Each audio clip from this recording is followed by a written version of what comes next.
안녕하십니까. 레지스탕스 정광용입니다. 여러분, 지금 대한민국이 세계를 휩쓸고 있는 반도체 산업 누가 제일 먼저 시작했죠? 예, 박정희 대통령입니다.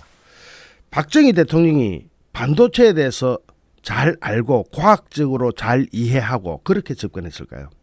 아닙니다. 제일 처음 접근하게 된 계기는 그렇습니다. 우리 김완희 박사에 대해서는 제가 전에 한번 설명했기 때문에 아시는 분은 아실 겁니다. 우리나라 전자산업의 영웅이죠. 그 시대에는 마치 광개토 대왕이 무수히 많이 태어났던 그런 시대였습니다. 영웅들의 시대였죠. 사실 박정희 대통령, 그리고 정주영 회장, 이병철 회장, 그리고 김완희 박사 같은 사람이 없었다면 오늘 대한민국은 없습니다. 그런데 그 당시에 김완희 박사하고 오찬을 끝낸 박정희 대통령은 선반위에 트랜지스터 하나를 꺼내놓습니다. 이거 한 개에 20-30달러 한다면서요. 손가방 하나면은 몇만 달러라고 합디다. 그런데 지금도 우리는 면직물밖에 수출하지 못합니다. 면직물은 철도나 화물차로 날라도 몇십만 달러 안 됩니다. 내가 김 박사를 보자고 한 이유입니다. 그걸로 우리나라 반도체가 시작됐습니다. 박정희 대통령이 선견지명이 있다고 봐야 되겠죠. 무슨 신에 홀린 듯한 그런 시대였습니다. 정말로 그때 뿌려졌던 반도체의 씨앗이 지금 세계를 점거해 나가고 있는 상황들을 볼 때 희한한 시대였습니다. 그런데 윤석열 대통령이 비슷한 시도를 하고 있습니다. 전혀 없는, 그러니까 전혀 없다고 하기는 못하죠. 원전, 반도체, 우주, 방산 등등에서 시작된 윤석열 대통령의 과학기술에 대한 관심이 빠르게 확대되고 있는데, 이번에는 미래 산업의 게임 체인저로 알려지고 있는 양자 기술입니다. 퀀텀 테크놀로지라고 하죠. 올해를 세계 각국과의 연대와 협력을 통한 양자 기술 도약의 원년으로 삼겠다는 것이 윤석열 대통령의 구상인데, 지금 제 뒤에 나오는 장면은 스위스에서 아인슈타인의 모교인 취리 연방공과대학을 방문하고 설 연휴가 끝나기도 전에 젊은 과학기술인들과 함께 오찬을 함께한 윤석열 대통령의 지극히 이례적인 일정이 양자기술에 대한 확고한 관심의 증거고, 과학기술부 역시 이미 발빠르게 움직이고 있습니다. 어떻게 이런, 우리가 그게 근데 가능할까요? 양자기술 하면은 지금 미국, 영국, 러시아, 기타, 미국하고 중국도 지금 많이 참여하고 있죠. 이런 국가들에게서만 가능한 것으로 생각했는데 대한민국이 이게 과연 가능할까? 만약에 이것을 가능하게 한다면 윤석열 대통령 치세에 5년밖에 안 되잖아요. 대통령 할 수 있는 게 이제 4년 남았습니다.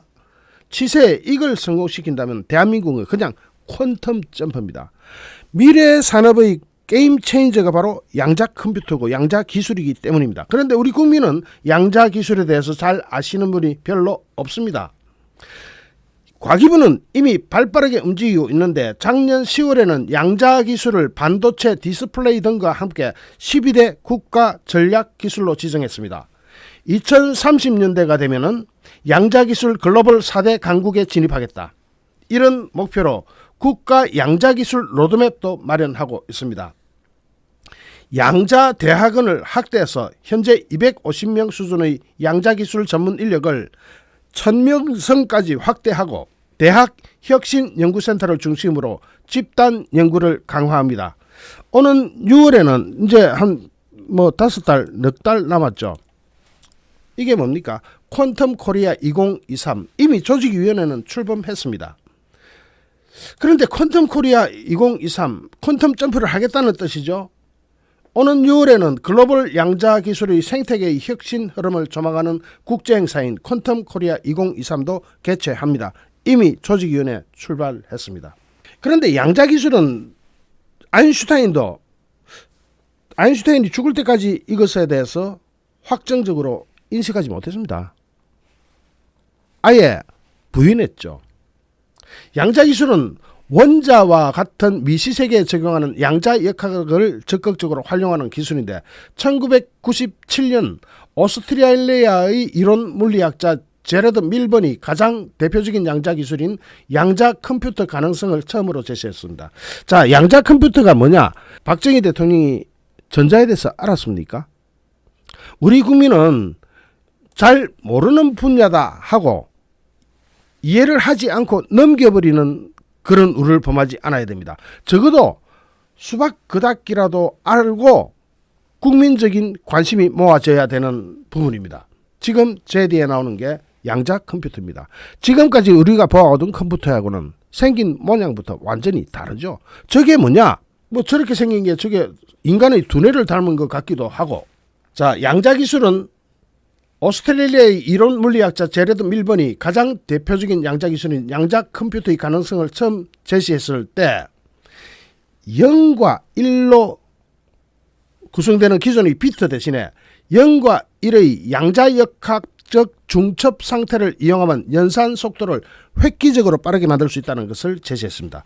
이게 뭐냐? 0과 1은 뭡니까? 우리가 컴퓨터 볼 때 컴퓨터가 0과 1 이진법으로 구성되어 있죠. 0은 전기를 꺼버린 거고 1은 전기를 켠 겁니다. 뭐 중간 단계는 없죠. 0 아니면 1. 그렇기 때문에 컴퓨터가 가능해졌죠. 자, 그런 이진법의 비트 세계에서 큐비트 세계로 바뀌는 겁니다. 여기 제가 그림을 가져왔는데 0이냐 1이냐 정보를 0이나 1이나 둘 중에 하나만 골라라 이걸로 표현되고 있는 것이 양자 컴퓨터로 가면은 0과 1을 중첩시킨 상태로 활용합니다. 0과 1이 중첩이 될 수 있느냐? 그래서 지금 0이냐 1이냐에서는 이것을 전부 연산해 나가는데 컴퓨터로 계산하는 거 연산해 나가는데 이것을 순식간에 합쳐서 한꺼번에 계산하니까 지금 현재 슈퍼컴퓨터로 100만 년이 걸리는 것을 3분 안에 계산해냅니다. 그러니까 기적 같은 원리인데 이게 과연 가능하냐? 지금 현재 양자 컴퓨터, 양자 세계는 세계가 지금 가장 관심을 가지는 게 세 가지가 있습니다. 첫째는 양자 상태를 이용해서 정보를 전송하는 양자 통신 기술이 개발되고 있는데 이 부분은 중국이 지금 현재 앞서고 있습니다. 양자 통신은 0과 1을 중첩 상태로 날려버리면은 철저하게 보안이 유지됩니다.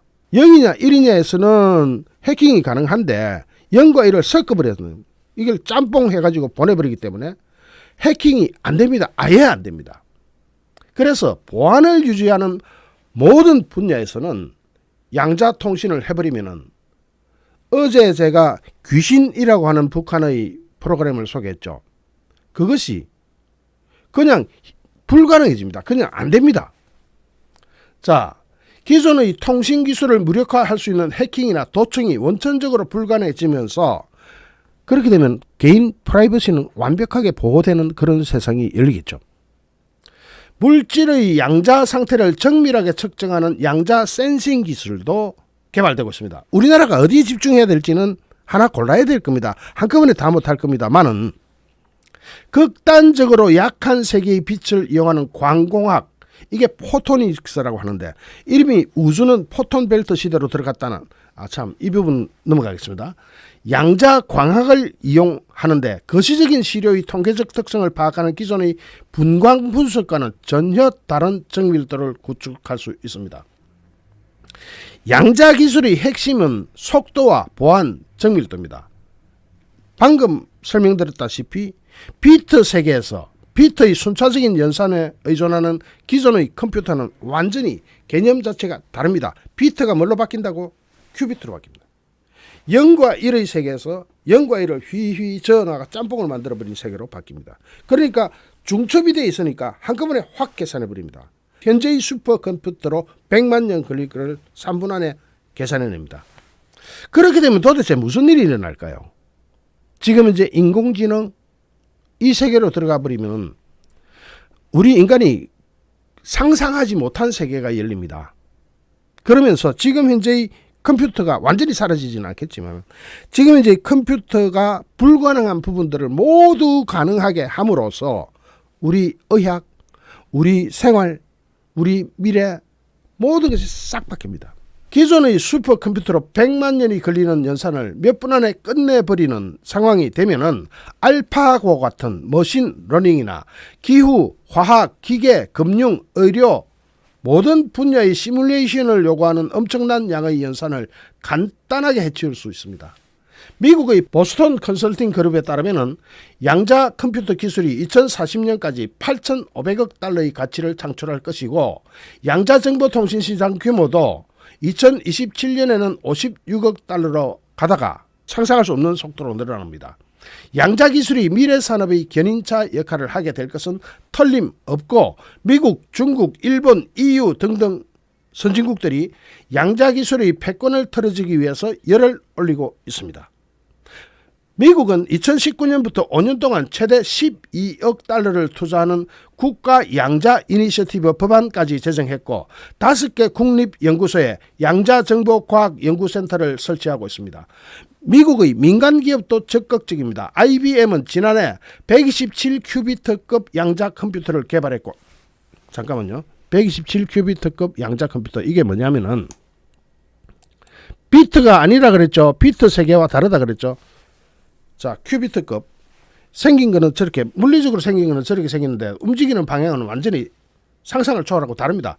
구글은 2029년까지 양자 컴퓨터를 상용화할 계획입니다. 구글이 뭐 한다고? 2029년까지 양자 컴퓨터를 여러분의 책상 위에 올려놓겠다. 물론 양자 컴퓨터를 상용화한다고 해서 여러분의 책상까지 올라가게 될지는 뭐 그건 미지수지만 적어도 현재의 슈퍼컴퓨터의 자리는 싹 대체할 것 같습니다. 중국은 양자 컴퓨터 통신을 국가 중증 사업으로 선정했습니다. 중국은 통신 분야. 2017년 세계 최초로 양자 통신 위성 묵자호를 이용한 양자 암호 통신 실험에 성공했던 중국, 그리고 EU도 2028년까지 10억 유로를 투자하는 양자 플래그십 사업을 시작했고 일본도 2천억 엔 규모의 광양자 컴퓨터 개발에 착수했습니다. 자, 양자역학이 정말로 우리에게 낯설기만 한 걸까요? 제 설명을 잘 들어보시기 바랍니다. 1900년 전구의 표준을 마련하기 위한 연구를 하던 독일의 막스 플랑크가 제시했던 양자 가설이 그 시작이었습니다.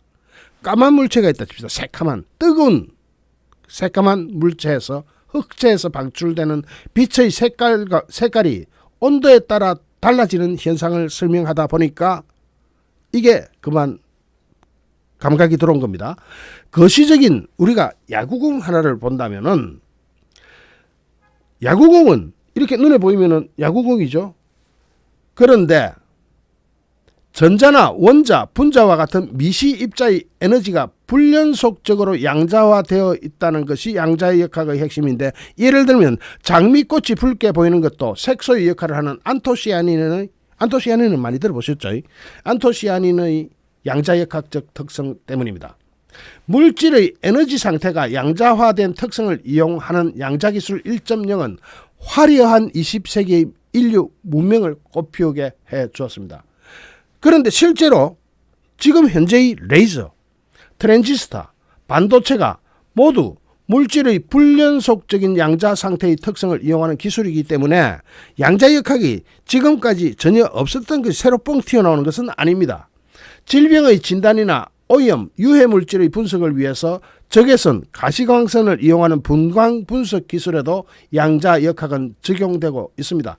여러분이 병원에 가시면 MRI 촬영하시죠. 그 MRI 촬영에도 바로 양자기술이 들어가 있습니다.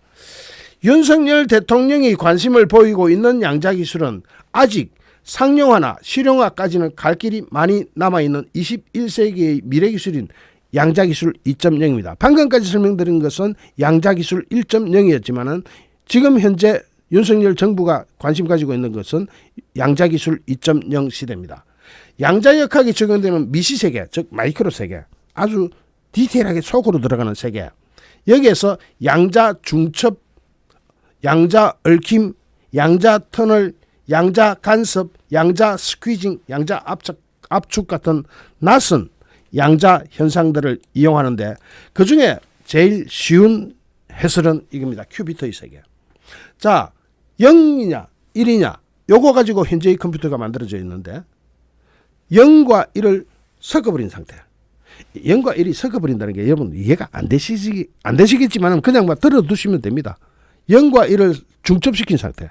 그런 상태에서 순식간에 합쳐져 있는 것을 한꺼번에 확 계산해야 되기 때문에 100만 년 걸릴 것을 3분 안에 해결을 해버린다. 중첩이라는 것은 양자 컴퓨터의 핵심입니다. 중첩의 상태는 양자역학적으로 0의 상태가 예를 들어 꺼졌다. 불이 꺼졌다. 1의 상태가 불이 켜졌다. 이런 상태가 동시에 존재한다는 기묘한 상태를 이야기하는데 아인슈타인은 양자역학적 중첩의 존재를 인정할 수가 없었습니다. 우리가 물리학에서 이야기할 때 슈레딩거의 고양이는 너무 유명하니까 다 아시죠? 상자 속의 고양이가 살아있으면서 동시에 죽어 있을 수 없다는 거시 세계에서 아인슈타인이 아무리 생각해봐도 자신의 일상적인 경험과 맞지 않았습니다. 그럼에도 불구하고 IBM, 구글, 인텔, 알리바바, 허니웰 등 기업들이 큐비트를 이용하는 양자 컴퓨터를 개발하는데 성공해버렸습니다. 아인슈타인이 이해를 할 수 없다고 했는데 성공해버렸습니다. 이미. 양자통신에서 활용하는 양자의 얽힘은 우리가 더욱 납득하기 어려운 미시세계의 독특한 현상입니다. 서로 밀접한 상관관계를 가지고 있는 두 개의 양자 상태는 아무리 멀리 떨어져 있더라도 유령 같은 원격 작용이 유지된다는 뜻입니다. 중첩의 경우와 마찬가지로 아인슈타인도 마지막 순간까지 양자 얽힘의 존재를 인정할 수 없었습니다. 아인슈타인의 시대는 그렇게 끝났습니다. 지난해 노벨 물리학상을 받은 미국의 존 클라우즈, 프랑스의 알랭 아스페, 오스트리아의 안톤 차일링거가 양자 얽힘 존재를 실험을 통해서 확인을 했기 때문입니다. 이로써 아인슈타인의 시대가 저무는 거죠. 양자 기술은 아무도 아직까지는 완벽하게 완성해보지는 못한 미래 기술입니다. 지금 아까 얘기했지만 IBM, 구글, 알리바바, 인텔, 허니웰 등 기업들이 큐비트를 이용하는 양자 컴퓨터 개발에는 성공했지만 아직까지는 완벽하지 않은 미래 기술입니다. 그런 경우 완벽하게 개발된 게 없다고 할 때 남의 기술을 흉내를 내는 추격형 연구개발로는 아무것도 할 수 없다는 뜻입니다. 추격할 게 없잖아요. 먼저 개발된 게 있으면 어떻게 카피라도 떠보겠는데 먼저 개발된 게 완벽한 것이 없어요. 그러면은 그 자리는 블루오션이죠. 비어있는 무주공산의 상태고, 그래서 윤석열 대통령이 지금 양자 기술에 엄청난 투자를 하게 된 겁니다. 양자역학 전문가들끼리 할 수 있는 일도 아닙니다. 또 절대온도 0도, 섭씨 영하 273도라고 하죠.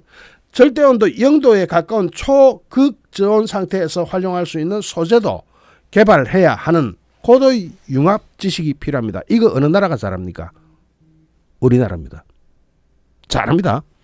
아직 세계 최인류는 아니지만, 다시 한번 말씀드리지만 아무도 완벽하게 완성하지 못한 미래 기술이라서 아무도 가보지 않은 길입니다. 그래서 아무도 가보지 않은 길을 개척하는 선도형 연구 개발은 우리에게는, 또 다른 나라도 마찬가지입니다, 낯선 세계일 수밖에 없습니다.